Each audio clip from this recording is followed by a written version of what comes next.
Lutheran Church and Pastor Charlie's Toolbox. So today you might notice I have a number of toolboxes. What I have here is what I call my regular use toolbox. In this toolbox, I keep all hand tools here and down below. So what you'll find in here are things like a hammer, or a screwdriver, or a pair of pliers, or a chisel. I don't keep power tools in that box because power tools, they get their own carrying cases. They get their own toolbox. And in there are the accessories needed for that tool, which is why they get their own toolbox. I don't want them getting mixed up. So, in here, for instance, we have my specialty saw, and we have the battery for it, and the battery charger, and also a case that holds all the extra accessories and things like the blades. You could even turn it into a triangular sander if you want. So all that kind of thing goes in here, stays in this special toolbox, and then I know where it is, and I can find it a lot easier. And of course, I've got more of that. In here, this little toolbox, I keep my ear nailer.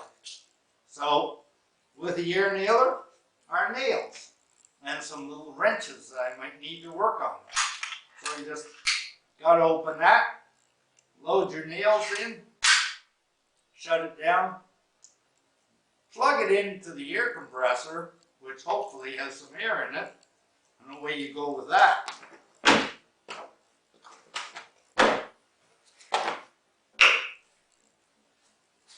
In here, what do we have in here? In here we have my hot air gun. And of course, with it come the accessories like different nozzles for blowing air in different directions and at different speeds, as well as other things to scrape paint and that sort of thing. We keep all that together because I don't want it getting lost. And I want to know where it is and where to find it. Lastly, in here we have my big reciprocating saw. And of course, again, accessories. Accessories like the big blade.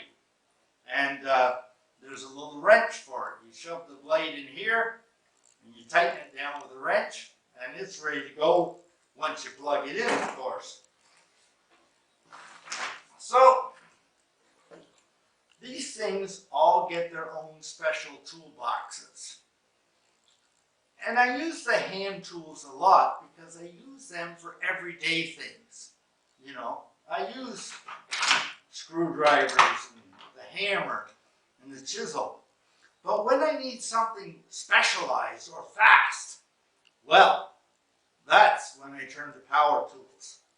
Power tools are for the big jobs. They speed up the process of work. But you have to remember, they also take time to set up because you have to put in the right blade or bit. You have to find an extension cord or an air hose or maybe charge up a battery. So if you're doing a job that takes just a few minutes, you know, if I want to put one nail in somewhere, I'll probably just use a hammer and forget about the air gun. But if you have a major project, you definitely want power tools, the ones that are specially set aside in their own toolbox. They're meant for the big jobs. Now, speaking of immense amounts of work, if you don't know much about the Apostle Paul, you should be aware that Paul was important in starting church congregations all over the place outside of the Holy Land. If he wouldn't have left his home country and traveled to tell others about how God loves them, Christianity wouldn't have become as big as it did. So why would Paul do that? Well, he mentions in our lesson for today, from Romans 1-7, that he has been specially set apart. God needed him for the big jobs, the specialized jobs, and surprisingly maybe, Paul was in awe that God could use him of all people for such a big job. You see, Paul, he originally viewed himself as kind of a hand tool, like a screwdriver or something like that, or a hammer. He was handy for small jobs, but he never dreamed of how he would make the leap to being a power tool. It wasn't until later that he fully understood how he had been set apart, kind of like how power tools are set apart in their own toolboxes. Have you ever thought about how you might be set apart? How you might have a special purpose that God has in mind for you. Sometimes we might feel something holy tugging at us, urging us to be or do something better, but we aren't always all that comfortable with the thought of leaving this toolbox with hand tools. What we don't always realize is that God is calling us to be and do greater things than we currently are. However, the only way we're going to get there is by taking God up on God's offer and finding out how special we actually are.